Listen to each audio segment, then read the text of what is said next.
Today I am in Dumbo at Shadowbox and we are talking to Joey Kim. He is an instructor at Shadowbox and a model, and he's a little bit average because he's also a medical student. But I have to just tell a little bit of background first. So when I came to Shadowbox, I've been coming for like 4 months, and anybody who knows me, when I become obsessed with something, like everybody knows about it. So I've been coming, and then this one day I'm running late into class and I come in and it's this guy teaching the class, and I was like, WTF, who is that, right? So of course I had to like accost him after class, and here he is. So thank you so much for being here, Joey. Thank you for having me here. I mean, we're gonna get to the modeling and the boxing and all of that stuff, but tell me a little bit about your background. You're from Syosset? Yeah, I'm from Syosset, New York, which is a suburb in Long Island. Grew up there pretty much my entire life until I was about high school, and then I moved out for college and went out to the University of Notre Dame in Indiana. And then I came back here for, after that, now I'm living in Brooklyn. When did the boxing start? So I boxed in college back at Notre Dame. I was on the team, the men's team there. So you started in college? Yeah, so I started in college. It's actually like a club sport at Notre Dame, and we compete in a big tournament every year. It's called Bengal Belts. And I was in the men's boxing team there. So I started when a few friends just asked me to, try it out. We practiced about 5 to 6 times a week, a couple hours a day. I fought there for 2 years. I competed in the tournament twice. How'd you do? Yeah, so did pretty well. My first year, I won my championship for my weight class, and then in my second year, I lost in the finals. So that's crazy though, you never boxed before college? Yeah. Never thought about it? Nope. Never? Yeah, but I was always very active as a kid and all that, yeah. How did you come to Shadowbox? Yeah, so Shadowbox is also kind of a random thing. During this research year, a little bit more flexibility with time, so my friend, she's been coming to Shadowbox for a while, and she told me like, oh, you should try to be a teacher here. A lot of them are like boxers, and you box in college. A couple of models work here, so you're a model, so might as well try it. You check yeah, all the exactly. boxes. So I just shot them an application there. The management here is very accommodating, very nice, and they responded right away. And like we met, I fell in love with their philosophy, who they are. Which is what? What's their philosophy? I think they're just really invested in community and not just trying to become like the next hype workout, but they really want people to come back for a good workout and to like get to know each other. For instructors and clients to really work with each other. So when you're in class and you're instructing, and then like an ajumma like me comes in, what do you think? To be honest, I don't. I welcome anyone who's coming in. I try to keep a judge-free philosophy.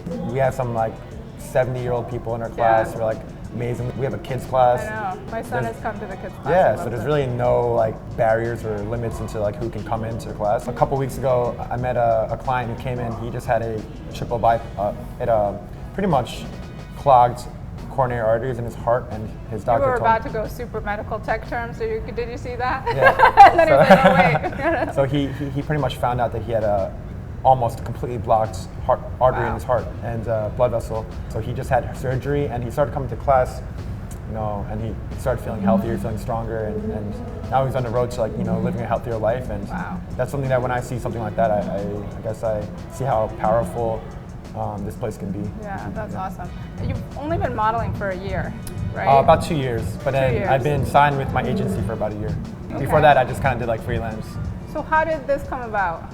I mean, how did it not come about even earlier than that, really? Yeah, I mean, people have told me to like try out modeling and stuff, and then one of my best friends actually, I just went to his wedding, Sono. He actually like got scouted to do like a little modeling, and then he kind of like told me about it and kind of like told me I should try it too. I eventually got a show for New York Fashion Week for Herman. I think you guys might know them. So I worked in their New York Fashion Week show, and after that, just started slowly building. Did some other jobs, some other photo shoots, and then when I decided to take a year off of medical school to do research, that's when I said maybe I'll like take a little bit more seriously. So I joined an agency at that time. Since then, it's been a little bit busier, getting more jobs and all that. Yeah. Before you signed with Red, were you getting actual gigs on your own, or? Yeah, so people would reach out to me on like Instagram or referrals from other people. I'll just get jobs, small jobs, nothing huge. And then once I guess had an agency, that's when you go to like castings and auditions, and I just started booking more jobs that way. And when you go to these castings, what is it like? What's it usually look like? What's the pool of models that are there? So it's very diverse. You'll see like some castings, like bigger name castings. They can have like, they might be looking for one model and they'll have like 200 people come up for the audition. Sometimes there's like a request casting where it's, they'll specifically request you to come. Right. And those will be a little smaller. It is a very competitive kind of field where they'll have like a bunch of models from all different agencies. And You always see the same guy. yeah, you see a lot of people and you make friends. Yes, that's yeah. nice. Yeah. Yeah. And then even like on the runway shows, do you think it's getting more diverse with the models that they're using, or? I think the runway shows are definitely getting much more diverse. I think, nowadays runway, fashion week kind of stuff, they look for younger kids, in their teens Yeah. even. They're kind of like the edgier, more younger look nowadays. So even for me, I'm a little old for fashion week. Yeah, you see a lot of diversity. You see young kids, you see different ethnicities. Yeah, so I think it's been getting better. Yeah. I'm sure you've Googled yourself. Uh-huh. So when you see headlines like this, meet the extremely hot doctor who will give you an incurable case of yellow fever. Yeah, I mean, I don't really think too much of it. I think it's kind of funny, to be honest, but I don't really agree with like the whole yellow fever thing. That's kind of a little weird. I was like, Yeah, but no, it's just funny to me. Like, it's just shocking because like I wouldn't expect that to happen to me. like I feel like Asian American men are kind of having a moment, right? Yeah. The stereotype has always been that Asian American men are not hot, or Yeah. Asian men in general are not hot. I think there's this sort of big wave trying to disprove that, Yeah. and I think you're probably helping that cause.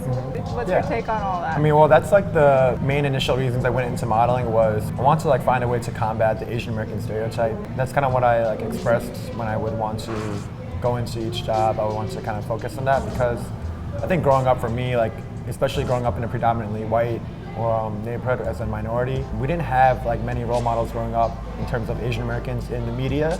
I think a lot of kids in my position would get more involved in non-Asian role models, and I think that's what I guess I lacked growing up was a true Asian American role model. How long do you think you'll continue modeling?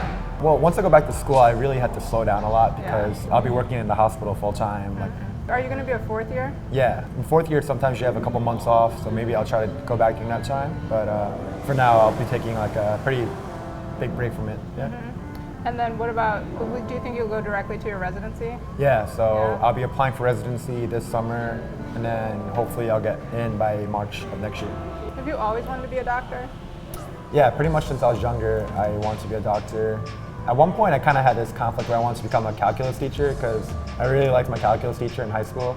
And Your parents were like, hell no, you're yeah, gonna be no, a I mean, doctor. I actually got like to fight with my dad about it, and then I realized like, I really did want to become a doctor. I think it's something that I really enjoyed, like the medical field, the science field, and also it's something that I could see myself being good at. And I think I loved it so far.